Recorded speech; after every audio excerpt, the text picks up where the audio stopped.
welcome to Around the World with Dee and Friends. And tonight's show, I want to thank Greg for the subject we're talking about tonight. He said, we should really get into talking about what's happening in Haiti. And Yeah, so, it's really crazy what's going on down in Haiti.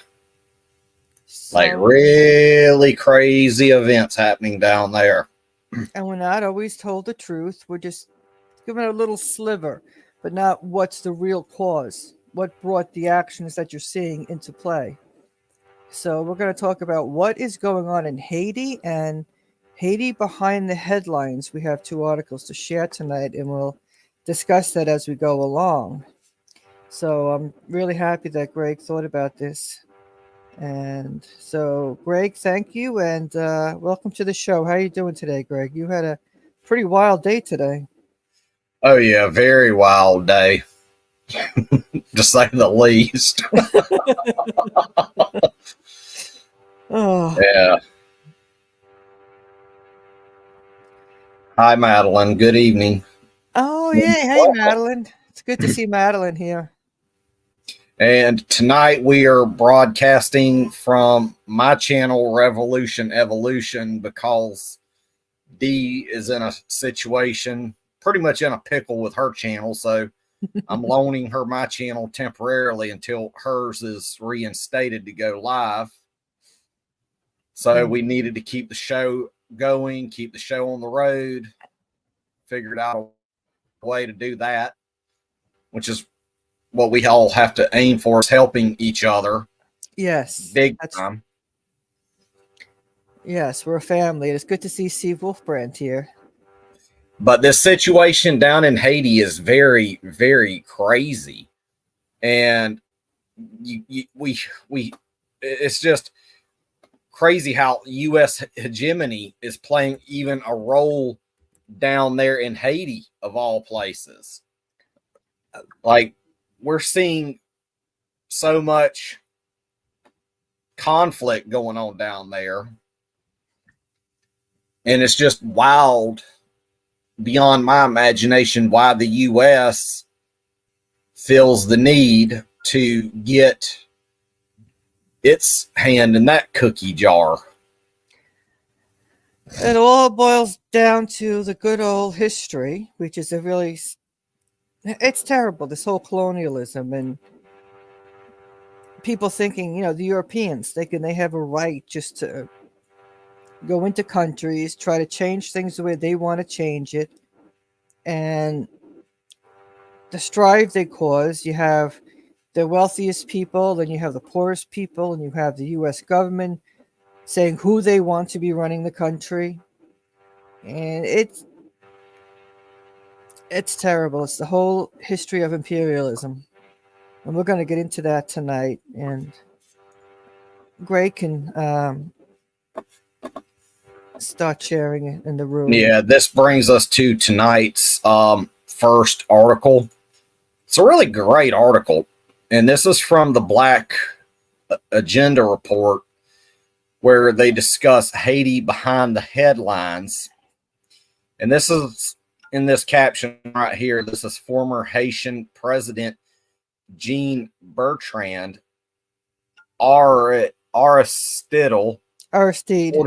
Aristide holding a press conference outside the White House in D.C. after the coup in 1991. So we see a literal pattern going on here. The Black Alliance for Peace lays out the reality of the ongoing crisis in Haiti, rejecting the mainstream narrative of the crisis of gangs. Haiti is in the headlines again. As usual, the headlines on Haiti are mostly negative. They are also largely false. Haiti, they tell us, is overrun by gang violence. Haiti is a failed state, standing on the verge of anarchy and teetering on the edge of collapse. Haiti, they tell us, can only be stabilized and saved through foreign military invasion and occupation. Where have we heard that before? I know, right? Very familiar. Yeah, it's a very familiar pattern. It sounds like the same narrative that they did with the Iraq War in 2002, 2003. We have seen these stories before. We know their purpose. They serve to cover up the true origins of the crisis in Haiti while justifying foreign military intervention and setting up an attack on Haiti's sovereignty. What is really behind the scenes? The reality is that the crisis in Haiti is a crisis of imperialism. Hmm. We notice a pattern going on here with this. Exactly. It's always imperialism. Just, at one point in history, people were living their lives, and then you get all these Europeans and these countries coming in, and we see it over and over again what they do. And they just want to be left alone in peace and harmony. Yes. Those calling for military intervention, the US, France, Canada, have created the conditions making military intervention appear necessary and inevitable. The same countries calling for intervention are the same countries that will benefit from intervention, not the Haitian people. And for 20 years, those countries that cast Haiti as a failed state actively worked to destroy Haiti's government while imposing foreign colonial rule, just like they've done with Puerto Rico, just like they have done with the U.S. Virgin Islands, America Samoa, Hawaii. It's nothing more than white settler colonialism, just like we see in Palestine. Exactly. People having the audacity to think they can do just what they want to other humans. Exactly. And we really see who's the aggressor here. It's Yes, we do. not the Haitian people. The Haitian people have been suffering for years. And it was like, I think a few years ago when a hurricane went through and the Red Cross kind of went in. They raised up no telling how much money and only built what, 8 or 10 homes? And the You know, Clinton Foundation also benefited from that. yeah, they got rich off of it. Well, they were already rich, but still, they They got richer. yes. On Haiti, the position of the Black Alliance for Peace has been consistent and clear. We reject the sensationalist headlines in the Western media with their racist assumptions that Haiti is ungovernable and the Haitian people cannot govern themselves. What? Isn't that crazy? That's Yeah, they do that to everyone. Every country they want to take over, they say the same thing that the people can't govern themselves. yeah, we see that also with many Central and South American countries. We support the efforts of the Haitian people to assert their sovereignty and reclaim their country. We denounce the imperialist onslaught on Haiti and demand the removal of Haiti's foreign colonial rulers, which should happen. Yeah, That get the hell that out. should seriously happen. And here's where it gets good, and this is what I was reading on earlier. What's going on in Haiti? Some may ask. The crisis in Haiti is a crisis of imperialism. But what does that mean? It means that the failure of governance in Haiti is not something internal to Haiti, but it is. As a result of the concerted effort on the part of the West to gut the Haitian state and destroy popular democracy in Haiti. And yet we have people that want to sit there and say, oh, vote blue no matter who to save democracy, yet they're overthrowing democracies around the world. Exactly. It's never Haiti, about helping the people, like Madeline said here. Madeline says it's never about helping the people, is it? White supremacy. Haiti is currently under occupation by the U.S./UN and core group, a self-appointed cabal of foreign entities who effectively rule this country. The occupation began in 2004 with the U.S., France, Canada sponsored coup d'etat against Haiti's democratically elected president. The coup d'etat was approved by the UN Security Council. It established an occupying military force, euphemistically called a peacekeeping mission, with the acronym. The MINUSTA, though the MINUSTA mission officially ended in 2017, the UN office in Haiti was reconstituted as BEHU, or BENHU, along with the core group, continues to have a powerful role in Haitian affairs. Over the past 4 years, the Haitian masses have mobilized and protested against an illegal government, imperial meddling, and the removal of fuel subsidies, leading to rising costs of living and insecurity by elite-funded armed groups. However, these protests have been snuffed out by the U.S.-installed puppet regime. So, yeah, we see what's going on here. Just as definitely. clear as day. We see through this like a piece of glass. Mm-hmm. Since 2021, attempts to control Haiti by the U.S. have intensified. In that year, Haiti's president, Jovenel Moise, was assassinated, and Ariel Henry was installed by the U.S. and UN core group as the de facto prime minister.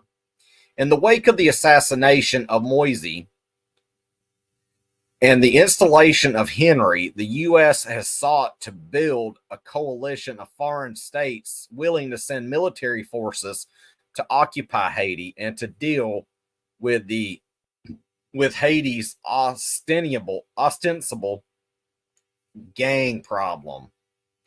Well, there would be gangs too if this shit wouldn't be happening. Mm-hmm. The armed groups, mainly in the capital city of Haiti, should be understood as paramilitary forces, as they made up of former Haitian police and military elements. These paramilitary forces are also known to work for some of Haiti's elite, including, some say, Ariel Henry. It should be noted that Haiti does not manufacture guns. The guns and ammunition come primarily from the U.S. and the Dominican Republic. And the U.S. has consistently rejected calls for an arms embargo. Of course. Mm-hmm. We see where this is going. Yes, we do. Moreover, as Haitian organizations have demonstrated, it is the UN and core group occupation that has enabled the gangsterization of the country. When we speak of gangs, we must recognize that the real and most powerful gangs in the country are the U.S., the core group, and the illegal UN office in Haiti, all of whom who helped create the current crisis. Oh, yeah. Most recently, Ariel Henry traveled to Kenya to sign an agreement with Kenyan Prime Minister William Ruto, authorizing the deployment of 1,000 Kenyan police officers as the head of a multinational military force whose ostensible purpose was to combat Haiti's gang violence. But the U.S. strategy for Haiti appears to have collapsed as Henry was unable to return to Haiti, and there is a renewed challenge to the constitutionality of that deployment. The U.S. is now scrambling for control, seeking to force Henry's resignation while looking for a new puppet to serve as the figurehead for foreign rule of Haiti. While Haiti currently does not have a government, it has not descended into chaos nor anarchy. The paramilitaries, it seems, are waiting for their orders to act while the U.S. strategy in Haiti is in crisis mode. So we know where this is going, folks. We know where this is going, just as plain as simple as day. Yes. Why Haiti? Some may ask. For the Black Agenda, for BAP, the historic struggles of the Haitian people to combat slavery, colonialism, and imperialism have been crucial to the struggles of African people throughout the globe. The attacks on Black sovereignty in Haiti are replicated in the attacks on Black people throughout the Americas. Today, Haiti is important for U.S. geopolitical and economic viability. Haiti is a key location in the Caribbean for U.S. military and security strategy in the region, especially in light of the coming U.S. confrontation with China and in context of the strategic implementation of the Global Fragilities Act. Haiti's economic importance seems from what the Western corporations perceive as a vast pool of cheap labor in its unexploited land and mineral wealth. Jackpot! Exactly. We see this all the time. BAP's position on the current situation in Haiti. BAP, as with many Haitian and other organizations, have consistently argued against a renewed foreign military intervention. We have persistently demanded the end of the foreign occupation in Haiti. This includes the dissolution of the core group, the UN office in Haiti, and the end of the constant meddling of the U.S. along with its junior partners, CARICOM, and Brazil's Lula. We have denounced the governments of the community of Latin America and Caribbean states for supporting U.S. plans for armed intervention in Haiti and the denial of Haitian sovereignty. We have denounced CARICOM leaders, which we'll get into with the next article later in the show, and especially Barbados Prime Minister Mia Mottley, not only for supporting U.S. planned armed intervention in Haiti and offering their police and soldiers for the mission, but also for following U.S. and core group dictates the way forward in Haiti. Haiti's solutions should come from Haitian people through broad consensus. CARICOM leaders cannot claim to be helping Haiti when they are acting as neo-colonial stooges of the U.S. and the core group. We have denounced the role of Brazilian President Lula for not only continuing Brazil's role in the core group, but also leading the charge along with the U.S. government for foreign armed military invasion in Haiti. We remind everyone that it was Lula's government that led the military wing of the 2004 violent UN occupation of Haiti. Brazil's soldiers led the mission for 13 years until 2017. So we didn't know that about Lula. No, we didn't. In solidarity with Haitian groups, we have denounced the UN-approved, US-funded, Kenyan-led foreign armed invasion and occupation of Haiti. We are adamant that a US UN-led armed foreign intervention in Haiti is not only illegitimate but illegal. We support the Haitian people and civil society organizations who have been consistent in their opposition to foreign armed military intervention and who have argued that the problems of Haiti are a direct result of persistent and long-term meddling of the U.S., the UN, and the core group. We demand U.S. accountability for flooding Haiti with military-grade weapons. We demand that the U.S. enforce the UN-stated arms embargo against the Haitian and U.S. elite who import guns into the country. We will continue to support our comrades as they fight for a free and sovereign Haiti. Mm-hmm. Long live Haiti. Amen. Long live Haiti. I mean, this, like Madeline says here, and it's always the same script.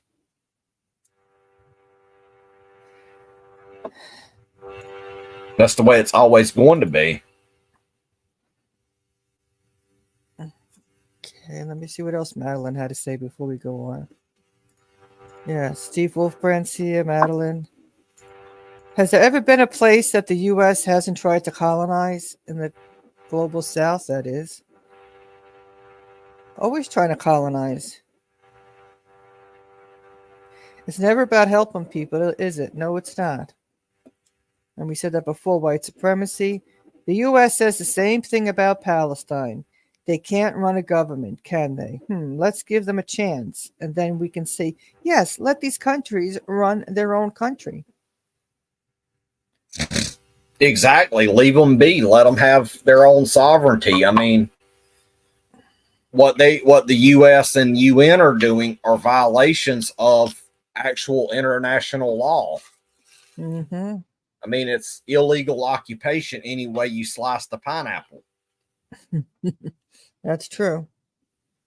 Like, the more we look at it, the more we realize that Western hegemony is playing a major vital role in this.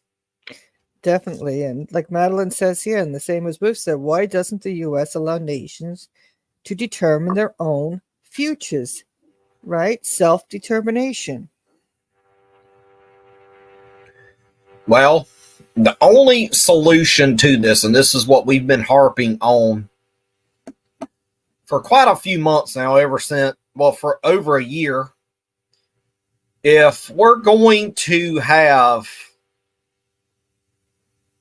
a true peaceful world, it's going to have to boil down to a true dump the corruption movement. We're going to have to get rid of the neocons at the top. We're going to, by electing somebody like Jill Stein, who has actually addressed this on numerous occasions. Like, you see her talking about what's going on in Palestine. You see her talking about what's going on in Haiti and all around the world and how she would conduct it. And we're also going to have to get rid of the neocons in Congress by giving them the boot through a dump the corruption movement. All of this with our foreign policy boils down to dump the corruption. And what Steve Wolfbrand here just stated, Haiti has always been punished for being the first successful slave revolt. So I am in full agreement with that. Mm-hmm. Like, yeah.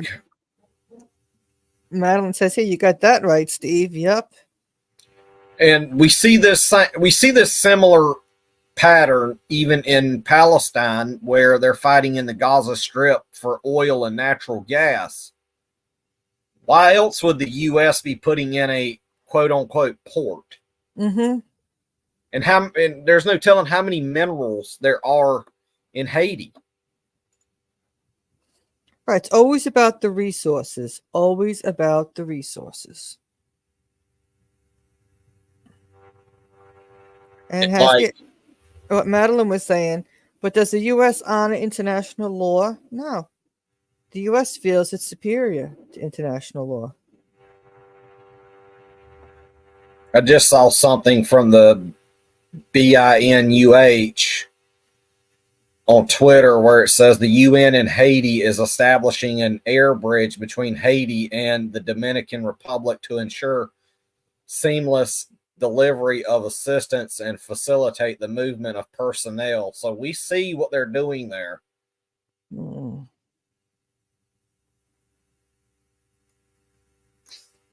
I just feel bad for the Haitian people.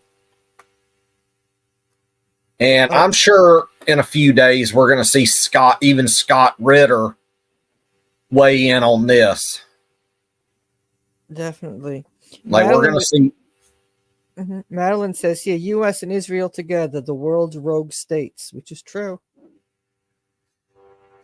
They're not the only ones in that. You've got the countries within NATO, the countries within the European Union, Canada, Australia, New Zealand. But they just follow what the U.S. says. You know, the European Union and the other countries in NATO are nothing more than U.S. lapdogs. Exactly. And if we're going to have a true like the great John Lennon once stated, let's give peace a chance. Like I am seeing myself, the older I get, the more I do these shows, channeling my inner John Lennon. And also George Carlin.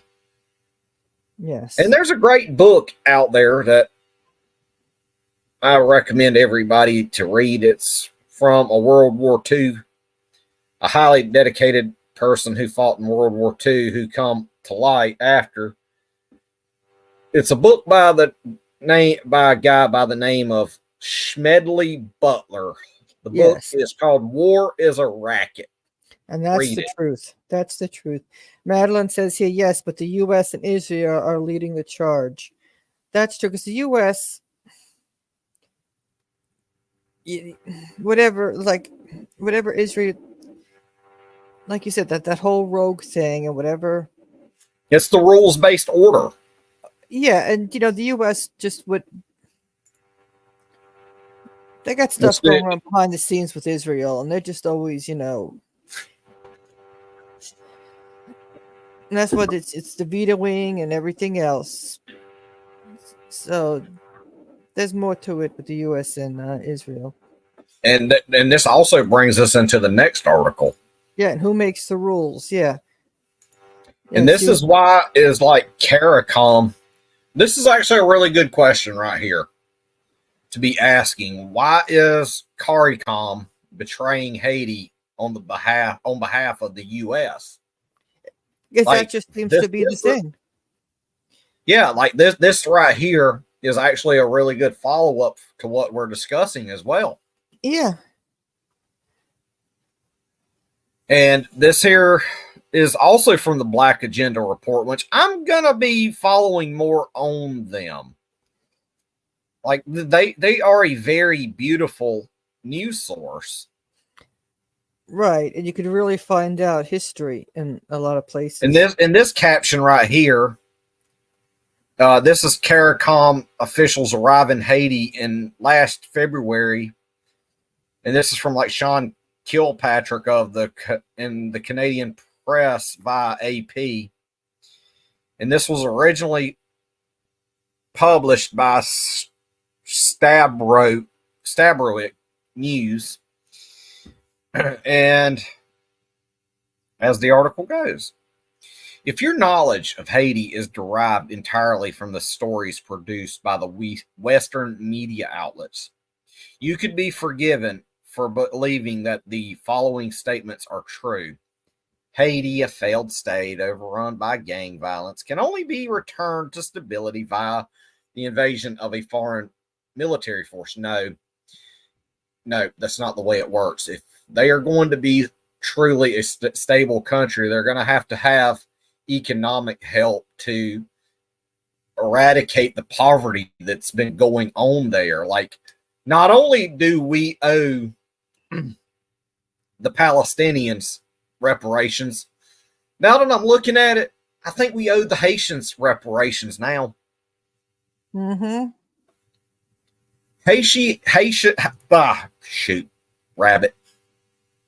Haiti has a sovereign government with the legal authority to request a military invasion of the country to quote unquote fight gangs. The U.S., in pushing for Kenya and CARICOM nations to lead a foreign armed invasion of Haiti, is acting with the best intentions of Haiti and is committed to securing peace and stability in Haiti and the Caribbean region. Another lie. CARICOM is acting in solidarity with the Haitian people and supporting Haitian sovereignty. None of these statements are true, which I read it sarcastically. And in fact, such statements help obscure not only the motivations behind the recent calls for foreign intervention in Haiti, but both the nature of Haiti's current political economic reality and the history of how Haiti got to this moment. Yet, the repetition and oversaturation of such claims in the media, even in the Caribbean region, has duped much of the world for cheering for a foreign military intervention in Haiti. The truth is, under the guise of helping Haiti's sovereignty and independence are actually being snuffed out. So what is going on in Haiti? Why is the U.S. pushing for yet another foreign military invention of Haiti? Why are CARICOM countries helping? Most importantly, why does Haiti receive so much attention from the U.S.? Some may ask. Mm-hmm. To understand what is going on in Haiti is to understand how consistent the Western imperial assault on the Haitian people and Haitian sovereignty has been and remains. The assault is reflected in the reality that Haiti is currently under foreign occupation and has been for 20 years. There is no exaggeration. The only solution to the crisis in Haiti is the end of the current foreign occupation. That's what I just said a while ago. Mm-hmm. Like, leave them the fuck alone. Let them make their own decisions. Let them govern themselves. It's none of my business. It's none of anybody's business. It's nobody's business what goes on in Haiti. They can more or less sustain themselves, create their own trade. If the U.S. wants minerals, create a trade agreement that everybody can agree on. Has anybody never heard of a trade agreement before? I know I have. Mm-hmm. It's the only way to true peace, not military intervention. In 2004, Haiti celebrated the 200th anniversary of its independence. In the same year, Haiti's independence was thwarted by foreign powers. A year later, France, Canada, and the U.S. hatched a plot during the media of the Ottawa Initiative on Haiti to overthrow Haiti's elected government. In the early morning hours of February 29th, 2004, the plot unfolded. That morning, President John Bertrand Aristide was kidnapped by U.S. Marines and sent to a military base in the Central African Republic. That day, George W. Bush announced he was sending U.S. forces to Haiti to help stabilize the country. There's a pattern, a major pattern. We heard the same language with the Iraq War. Mm-hmm. And by that evening, 2,000 U.S., French, and Canadian soldiers were already on the ground in Haiti. Mm-hmm. CARICOM, under the leadership of the Jamaican Prime Minister P.J. Patterson, vigorously protested the coup d'etat. Mm-hmm. The Franco-American Canadian invasion force targeted and killed Aristide supporters, oversaw the installation of a new puppet prime minister, and enabled the formation of a paramilitary force that set up anti-Aristide death squads. The coup was then cleaned up by the UN, which, under the leadership of UN Security Council permanent members, the US and France, voted to dispatch a peacekeeping mission to Haiti.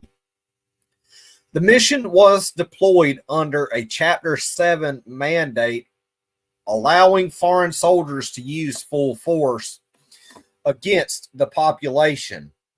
The UN took over from U.S. forces and established the United Nations Stability Mission in Haiti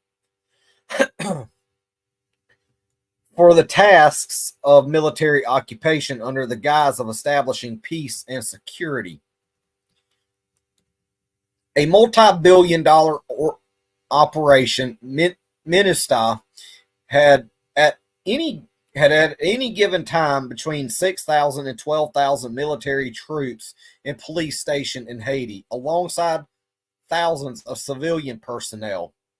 The military wing of the whatever mission was led by Brazil, which provided the lion's share of soldiers. However, the multinational military occupation force also contained soldiers from a number of Caribbean, South American, and African countries, including Argentina, Chile, Colombia, Jamaica, Grenada, Benin, Burkina Faso, Egypt, not even going to pronounce that one, Nigeria, Rwanda, Senegal, Guinea, Cameroon, Niger, and Mali. The UN occupation under MINUSTA was marked by its brutality towards Haitian people. Civilians were attacked and assassinated. Peacekeepers committed sexual crimes. UN soldiers dumped human waste into rivers used for drinking water. Oh, That's disgusting. That there is causing an environmental hazard. And as somebody that is very much an environmentalist, that right there is a environmental concern committed by these people. Unleashing a cholera epidemic that killed between 10 to 40,000 people. The UN had never been held accountable for these crimes against the Haitian people, nor will they ever be held responsible either. The occupation was solidified through the creation and operationalization of the core group. The core group is an unelected group of bureaucrats, pretty much, from Brazil, Canada, France, Spain, the US, Germany, and appointed itself as arbiters of Haitian politics. Neither neutral nor passive, the core group plays an active interventionist role in Haiti's everyday political affairs. It has worked to extend and protect foreign economic interests in Haiti. And it has been consistently intervened in Haiti's sovereign political affairs without the collaboration or consent of the Haitian government. like It's pretty much the analogy I'm about to use. It's pretty much like a man forcing himself on a woman that says no repeatedly. right. That's the analogy that I'm wanting to use here, which is correct. It's just the audacity of the horror show. That's You just know, never ending. no, They go from one place to the next. And it's all about pillaging for natural resources, which we don't have any right to. No, the resources belong to the people of whatever place we're attacking. And it's their right to sell them if they want to. If they don't want to sell them, fine. We don't need those resources anyways. We can purchase them through trade agreements, which would make more sense and it would benefit them more economically. But no, we have to have U.S. corporations and Western corporations in there calling the shots. And killing people, spreading disease, just destroying people's lives. Dumping human waste into waterways, causing an environmental hazard. Mm-hmm. It is claimed that this occupation officially ended in 2017 with the formal drawdown of the MINUSTAH mission, yet the UN has remained in Haiti through a new office with a new acronym, the BNU, the UN Integrated Office in Haiti. Haiti is currently ran by a group of non-Haitian foreigners, the core group in the BNU office, the very same people responsible for the destruction of its democracy. So the U.S. government has nor any Western government for that matter, we have no right at all to say that we care and value democracy when we overthrow democracies every single day. Every single day we overthrow democracies. Yeah. Whether it be in the Caribbean, whether it be across Africa, the Middle East, now in Eastern Europe. Yeah, wreaking havoc around the world. And then what interests me always gets me is when the U.S., the media will talk about other countries. They'll talk about gangs. They'll talk about terrorists. They talk about this and that. But who are the thugs? Who are the real terrorists? It's the U.S. government going into other people's countries and conducting ourselves the way we do. It's disgusting. Leave people alone. Exactly. We have no business being in these countries to begin with. Never have, never will have any business being there. And meanwhile, we have people suffering here on U.S. soil. Yeah, and what these people that are even here that support this, they fail to realize that these policies actually have a devastating effect, not only abroad, but more so here at home. And people need to snap out of supporting these politicians that are for this. Right, because they'll never do some research to figure out what is really going on in a region. They'll sit there and believe whatever, say, Rachel Maddow or Sean Hannity or whoever they listen to tell them. Yeah, and yet Fox News fired Tucker Carlson for actually reporting on the truth. Mm-hmm. They can't have that.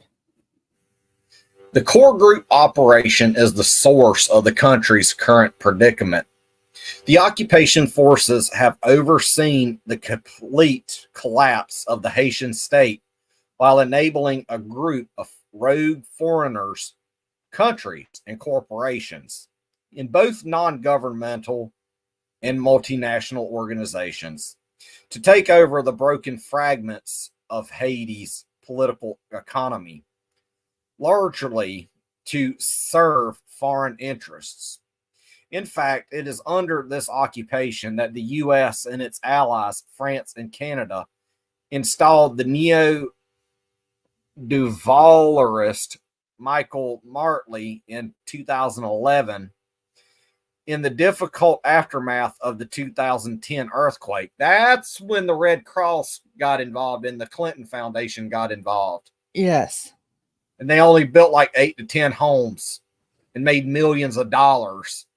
Right. And there were problems with the homes that they built too. Yeah. Like, look at like if they wanted to build homes to withstand that, look toward Japan. Mm-hmm. Martley's successor, Jovenel Moise, in 2006, and the current unelected de facto Prime Minister, Ariel Henry, following Moise's assassination in 2021. Under the core group occupation, life for the average Haitian has deteriorated. Yeah, we fucked them up big time. Definitely. Yet, we must also be clear. The Haitian people have not taken occupation lightly, which they should not. They should Exactly. have, under international law, they have the right to retaliation, just like the Palestinian people do. Exactly. One of the most underreported aspects of the current crisis in Haiti is the continuous protest of the Haitian people against occupation and for self-determination, which they should fight back and fight back like hell. The people protested in the hundreds of thousands in 2004 following the removal of Aristide by the US, France, and Canada. They protested the imposition of another illegitimate president, Jovenel Moise, in 2015 and 2016. They protested the corruption of the US imposed political party of Martelly and Moise in PHTK in 2018 and 2019. They have been protesting the current unelected and de facto U.S. installed puppet, Ariel Henry. For more than 2 years now, the U.S. has been pushing for a buildup of the military presence in Haiti to protect the puppet government of the unelected and unpopular Ariel Henry. It wants to protect this government in order to continue to control Haiti. In fact, Haiti's puppet regime has served the U.S. well. For example, it is Henry who enforced the IMF-backed removal of fuel subsidies for the people, which the U.S. had been pushing for years, and which has pushed the Haitian people into deeper economic disparity. Anytime the IMF gets involved, it's economic disparity. I think the IMF needs to be dissolved anyways, just like NATO needs to be dissolved. Yes. Now the U.S. needs to maintain its control of Haiti as the country is strategically important for its geopolitical aims, and further the militarization of the Caribbean and Latin American region in preparation for its confrontation with China. Well, we wouldn't have a confrontation for China if we didn't have dickhead neocons in office. Exactly. And to implement the Global Fragilities Act, yet the U.S. is not willing to put its own boots on the ground, turning instead first to Canada, then Brazil, then the CELAC and CARICOM countries, all of whom are reluctant to lead the mission, even if they support the call for military intervention.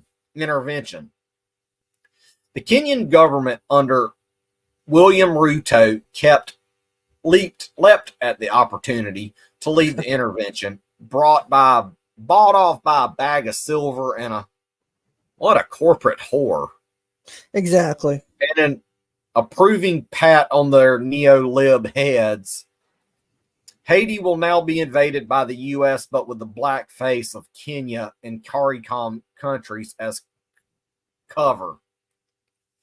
Have citizens of Kenya and CARICOM countries asked their governments why the US, Canada, and France won't send their own soldiers? Well, it's because they're pussies.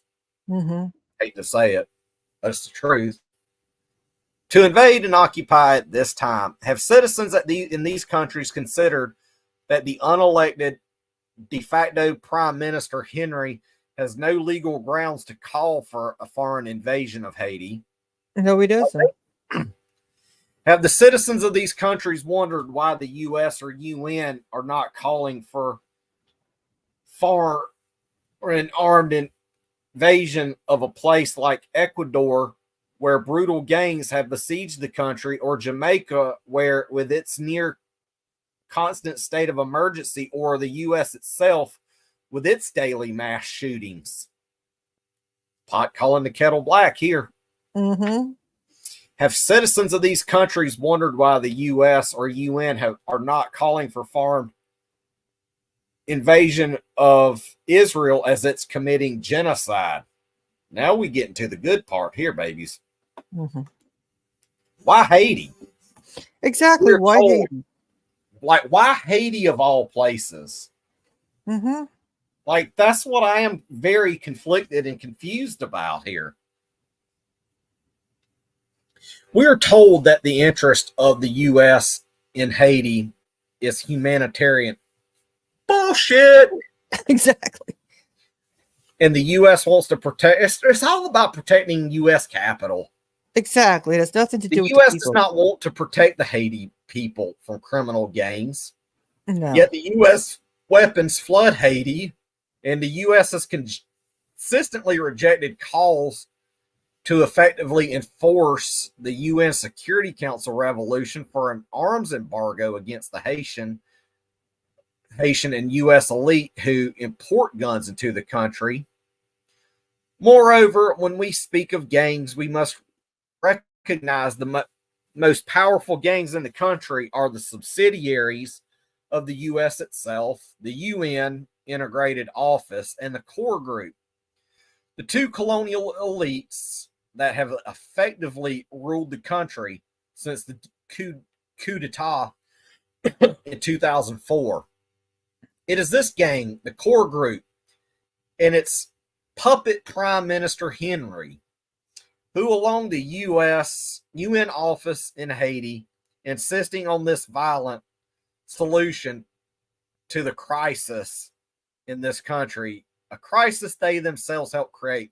You don't solve these issues with violent military occupation. You just don't.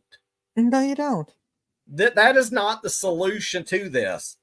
The solution to this is get the hell out, stay out, mind our own business. And as the great, I don't know who said it, Ray something or another, all I want to sit here and do is play my little piano and sing my little song. Mm-hmm. As Haiti faces another invasion, this time nominally led by Kenya and CARICOM countries, I would like to ask the Caribbean community to think about the vast arsenal at the U.S.'s empire's disposal to convince the rest of the world. Well, we got rid of that vast disposal in Ukraine. Mm-hmm. And now in Israel. Mm-hmm. And gladly go along with another strike at Haitian sovereignty. I would also ask the Caribbean community to consider the fact that much of what we hear about Haiti today is distortion or outright bullshit of Haiti's social and political reality. Much of it lacks any real historic context, especially when it comes of the unrelenting meddling of the foreign agents and institutions for understanding the Haitian situation. Much of it is based on deep racism and presumes that black people are ungovernable, just like they try to do here in the U.S. We see that here. Resenting the implications of Haiti's historical commitment to black freedom, which I support black freedom. I support black liberation. Like, yes. we don't only owe the Palestinians reparations. We also need to be thinking about Haitian reparations while we're at it. At the same time, the Haitian community's continued protest against foreign troops and Western meddling are a testament to their unwavering courage. Haiti is on the site of one of the longest struggles in the world for both black liberation and anti-colonial independence. Mm-hmm. This explains the U.S. empire's constant reactionary onslaught against the people of Haiti, punishing their repeated attempts at sovereignty with decades of instability designed to secure and expand U.S. hegemony, which I said earlier. For 2 centuries, imperial counterinsurgency against Haiti has aimed to terminate the most ambitious revolutionary experiment in the modern world. The tactics deployed to attack Haitian sovereignty have been consistent and persistent.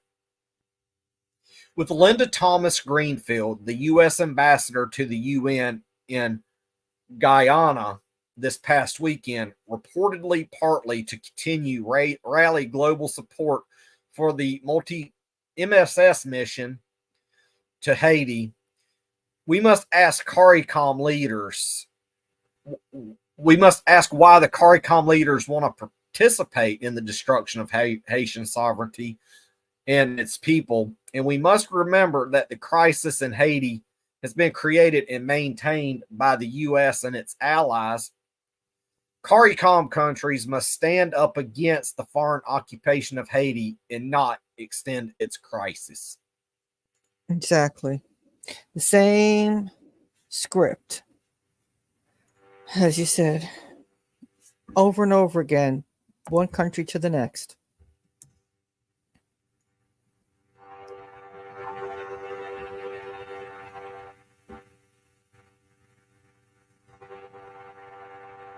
You know, it's just enough is enough.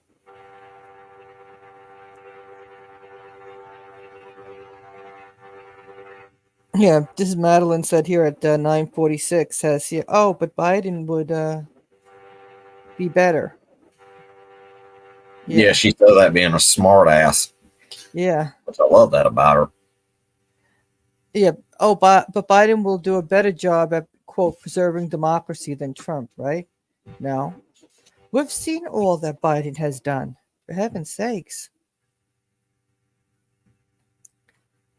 Terrible. It's like, leave these countries alone. And then have to bring Kenya into it. So Kenya's going to end up losing lives. And it's, lives going to be lost in Haiti, lives lost in Kenya for going along with the U.S. Terrible.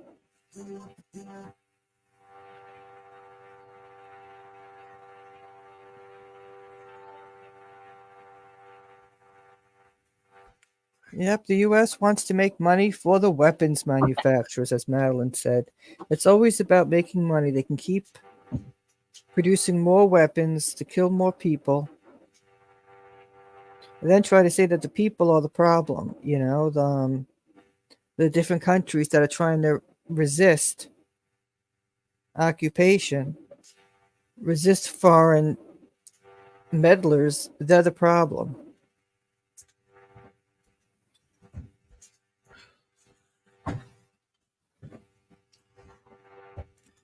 Exactly. It's always been about what the U.S. weapons manufacturers want, and this is nothing more than a call to make more weapons. Yeah. Used to, we had to, like what they used to say back in the day, we had to make weapons to go off to war. Now we have to make wars to sell weapons. Yeah. That's exactly what we do.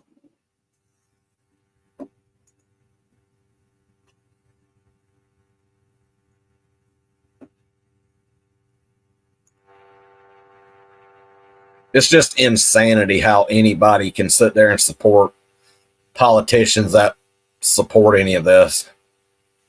Definitely. It is ridiculous. It's beyond ridiculous. And then there's going to be the big selling point. You know, the US is going to have a big selling point of why this has to happen. You know, why the involvement in Haiti, you know, just lying to the people to sell a war or to sell destruction on other people. It's all about the almighty dollar and what the U.S. military industrial complex says, Mm-hmm.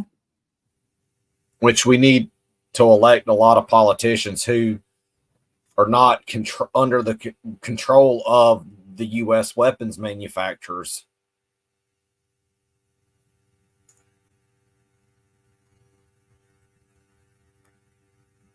Like, it's really insane at this point. Oh, it is.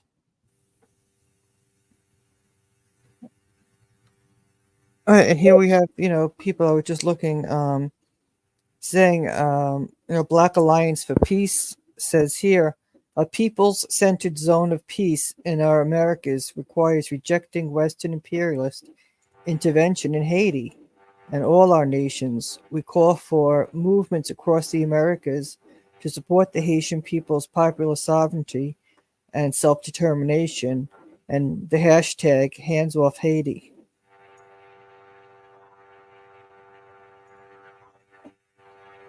Hands off Haiti, that hashtag has been used so often. You know, just the West has got to stay out of Haiti.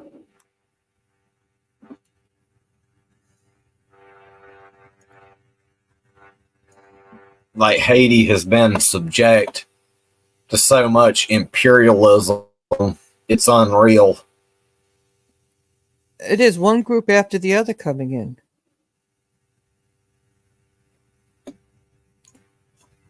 And it's always nothing good that comes as a result. No, it's a matter of control.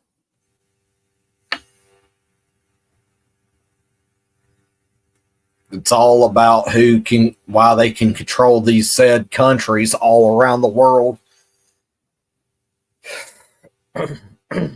And yet it's really driven by racism. Definitely. Racism, colonialism, a whole hodgepodge of white supremacy and white European colonialism, which is what we're seeing today, not only here in our region of the world, but in the Middle East, where they're trying to impose it on another region of the world. And now in the Caribbean, we've been seeing them make attempts in Central and South America, installing one puppet regime behind the other. Mm-hmm. They tried in Russia with Alex Navalny and failed. That's when the Russian people called on to the hegemony. Yeah. Fed up. People are fed up. And rightly so. You know, who is? Who is the US and Europe to go around the world? And, you know, and it goes back, way back. You look at Columbus, had his foot in Haiti, back 1492. They called it Hispaniola, I believe it was. Them and the Dominican Republic were together one place. And, you know, always looking to invade places. You know, you had Spanish rule over the Dominican, and then the French over I bet you Haiti. didn't know this, but the Clinton Foundation owns an island near Haiti. Isn't that something? And now somebody's saying that little St. James Island to house Haitian children displaced by Haiti's unrest. See, that creeps me out. Sound familiar, doesn't it? Yeah, it's creepy. The new Epstein Island. Yeah, that's exactly what I was thinking. It's creepy. Invade a place and then have children be displaced, saying you're going to be helping the children. You're not helping the children.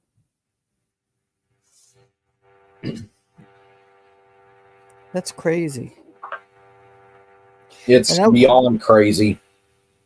that was the big question when it came to Gaza, where there was children.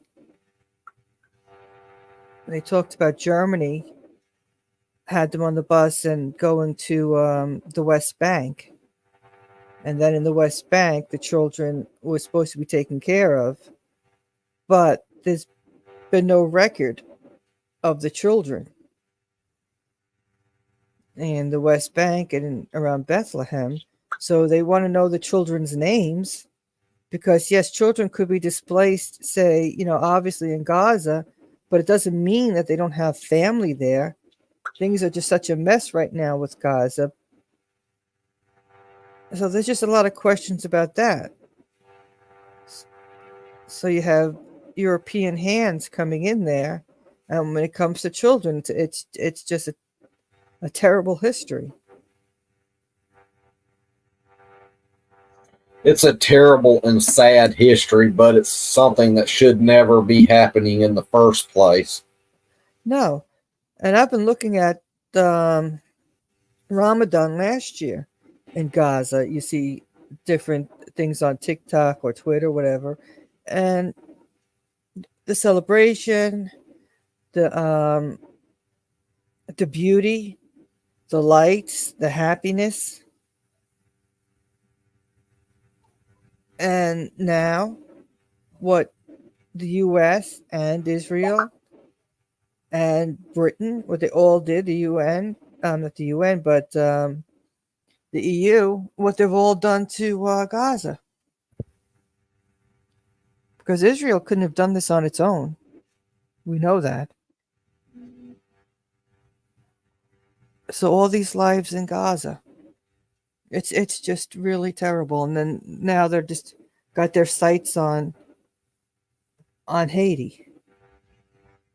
A place that that needs to be stayed out of completely. Mm-hmm. Yep. Hashtag hands off Haiti. It's nothing but pure unadulterated hegemony. Mm-hmm. And it's up to us to continue talking about it. We need to talk about Haiti. We need to talk about Palestine. Yes, we do. There's no telling where else we need to talk about the Dominican Republic, Congo, Yemen, all of these countries that have been subjected to U.S. and Western hegemony that are, because of the U.S. and Western hegemony, are now failed states because we refuse to stay out. And I believe it was also Jesse Ventura who stated that every major war we create starts off as a false flag narrative. It does. Because later on, the truth comes out. Yeah, like the truth has come out with Ukraine. The truth has come out with the Palestinian conflict, which it's pretty much an ethnic cleansing and genocide. Now the same thing is coming out about Haiti, Libya, Syria. Oh, I don't know. Because when you look at the pictures of Libya before, like I was looking at old videos like that Libyans had been posting, the Libyan nationals. Like I've been watching old videos from like prior to 2011 that they were posting on YouTube mm-hmm. not long ago, and it was a beautiful, flourishing country. Yes. Like the streets were clean, they had very good infrastructure. They updated all the infrastructure every 5 to 10 years. Yeah, they had a great education system. Nationalized healthcare system. Yeah. Like everything was publicly owned, and the oil profits, the oil companies were owned by the people, and the people were getting dividends, Yeah. just like the people of Kuwait get dividends from the oil profits.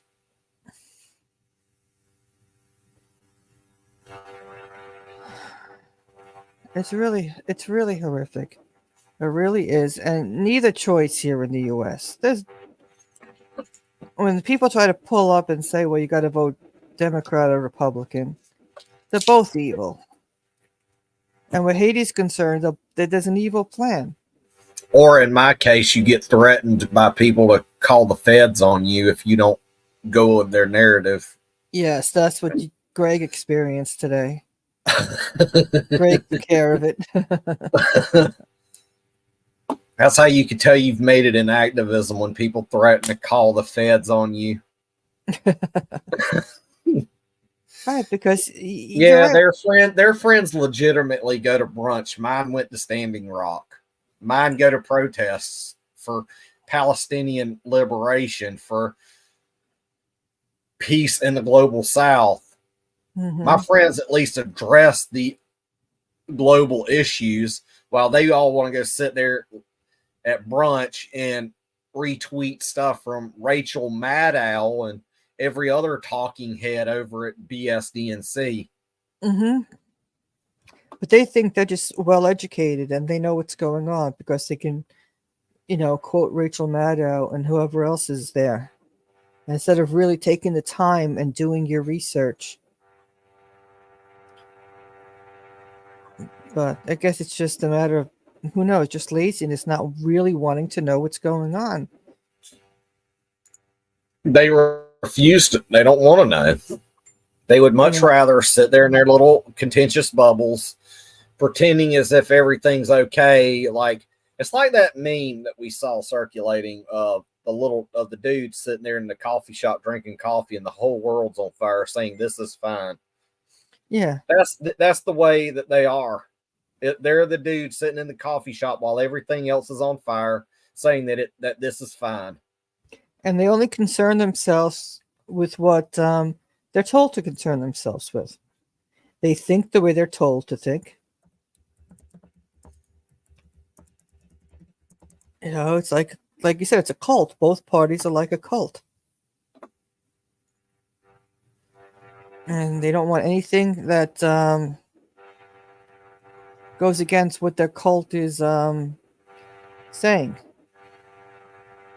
Yeah, if you go against what their cult is saying, then they'll threaten you with calling the feds and all that when they have baseless accusations. I wish they would, because I looked it up. If somebody threatens to call the FBI on you for baseless accusations, those who make the false claims can serve 5 to 8 years in federal prison and be convicted of a felony.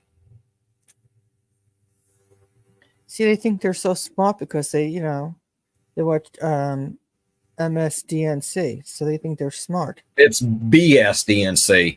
BSDNC, okay. Yeah, that's what I've been calling it as of late. But this And has we been don't a great advocate. show tonight. Yes, and we don't advocate the other side No, because I don't advocate for either the red or blue cult. no. You've got red MAGA on one side, you got blue MAGA on the other, and then you got me over here sitting in the corner, just wanting wanting a universal health care, tuition free higher education, uh, erase all medical and student loan debts, all at the same time, which the Federal Reserve, they can go into the unit of account and zero that account out and make it permanently zero. where you have no more student loan debt, no more medical debt. All health care is free and all education is free. Yes, and we want a federal job guarantee. And think of the Federal Reserve. Think of our federal government, the Federal Reserve after Congress allocates the spending and all that. Think of the Federal Reserve as the scorekeeper at a football game. They, like the scorekeeper at the football game, mark up the number in the account. Like, let's say your team just scored 6 points. They can mark up the unit of account just like the scorekeeper at a baseball or a football game. Hence, taxes do not fund federal spending. But they use that line because it's a way to keep people in poverty. Exactly, and keep you in line, you know? The good old brainwashing, indoctrination.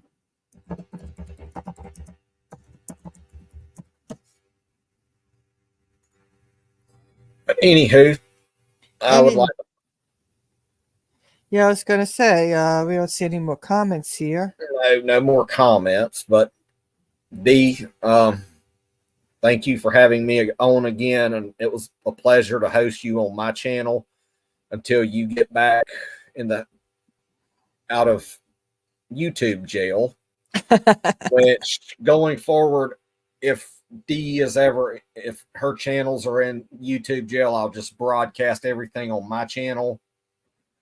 So don't forget to also go over there and check out her at Around the World with D and Friends on YouTube, Facebook, Twitter, whatever else social platform she's on. Oh, and also on Twitch. There's also a Twitch channel as well for those who choose to watch on Twitch. It's at D Piers on Twitch. So go over there and check that out. And please consider donating to her Cash App as well. And if you're on the Facebook side, leave stars. Don't forget to turn on your post notifications so you don't miss out. Have a great night, everyone. Yes, so we'll be back tomorrow night at 9 p.m. Eastern time. Mm-hmm. So thank you again. Thank you, everybody, for being here. And we will see you tomorrow night. Have a good night, everyone. Good night.